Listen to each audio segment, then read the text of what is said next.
Good morning and Merry Christmas, Hershey Library friends. It's Miss Rita, and we're ready for Stave 5 of A Christmas Carol, the end of it.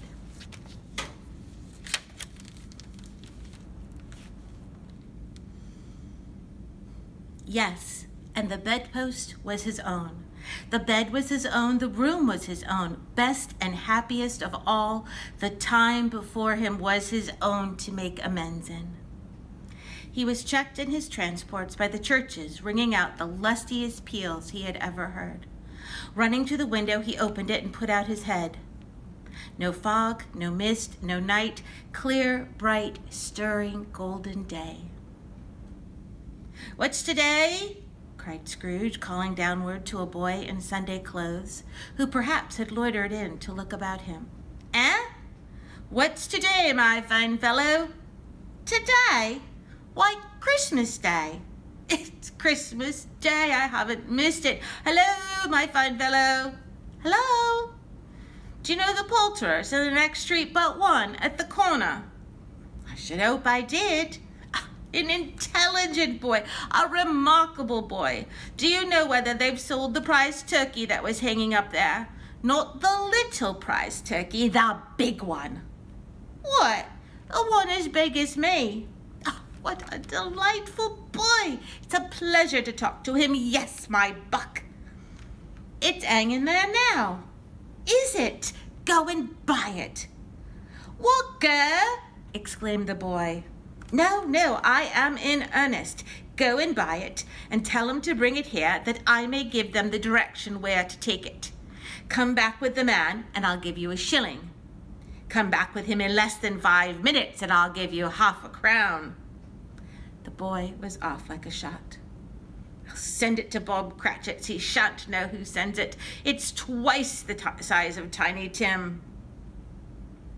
The hand in which he wrote the address was not a steady one, but write it he did, somehow, and went down the stairs to open the street door, ready for the coming of the poulterer's man.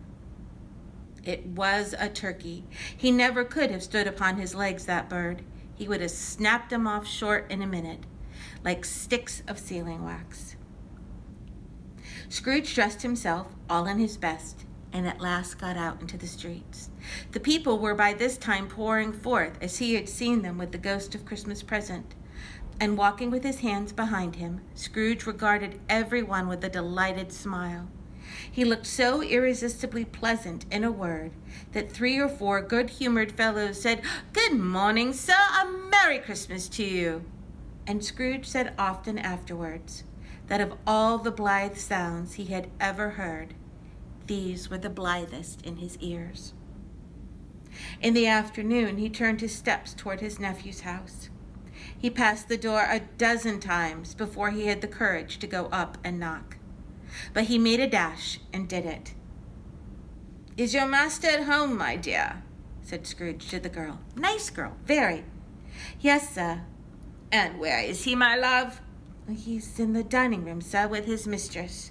"He knows me," said Scrooge, with his hand already on the dining room lock. "I'll go in here, my dear. Fred!" "Why, bless my soul," cried Fred. "Who's that?" "It's I, your Uncle Scrooge. I have come to dinner. Will you let me in, Fred?" Let him in! It was a mercy he didn't shake his arm off. He was at home in 5 minutes. Nothing could be heartier. His niece looked just the same. So did Topper when he came. So did the plump sister when she came. So did everyone when they came. Wonderful party, wonderful games, wonderful unanimity, wonderful happiness. But he was early at the office next morning. Oh, he was early there. If he could only be there first and catch Bob Cratchit coming late. That was the thing he had set his heart upon. And he did it. The clock struck 9. No Bob. 1/4 past. No Bob. Bob was full 18 minutes and a half behind his time. Scrooge sat with his door wide open, that he might see him come into the tank. Bob's hat was off before he opened the door, his comforter too. He was on his stool in a jiffy. driving away with his pen as if he were trying to overtake 9 o'clock. "Hello," growled Scrooge in his accustomed voice, as near as he could feign it. "What do you mean by coming here at this time of day?"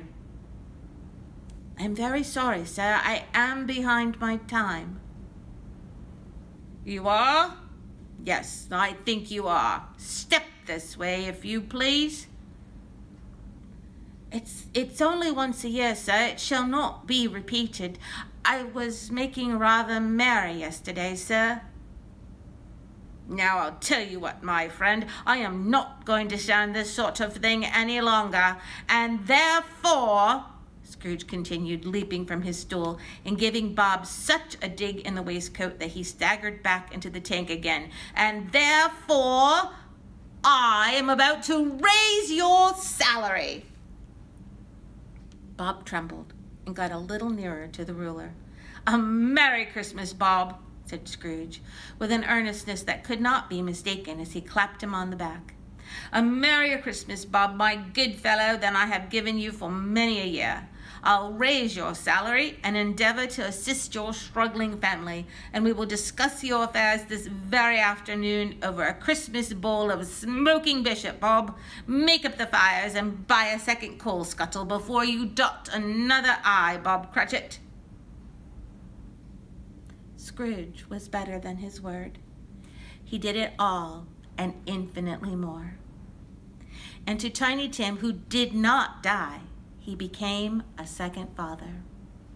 He became as good a friend, as good a master, and as good a man as the good old city knew, or any other good old city, town, or borough in the good old world. Some people laughed to see the alteration in him, but his own heart laughed. That was quite enough for him. He had no further intercourse with spirits, but lived in that respect upon the total abstinence principle ever afterwards. And it was always said of him that he knew how to keep Christmas well, if any man alive possessed the knowledge. May that be truly said of us, and all of us. And so, as Tiny Tim observed, God bless us, everyone. Thank you for sharing this story with me. I hope you enjoyed listening to it as much as I enjoyed reading it to you. And I'll see you again very soon.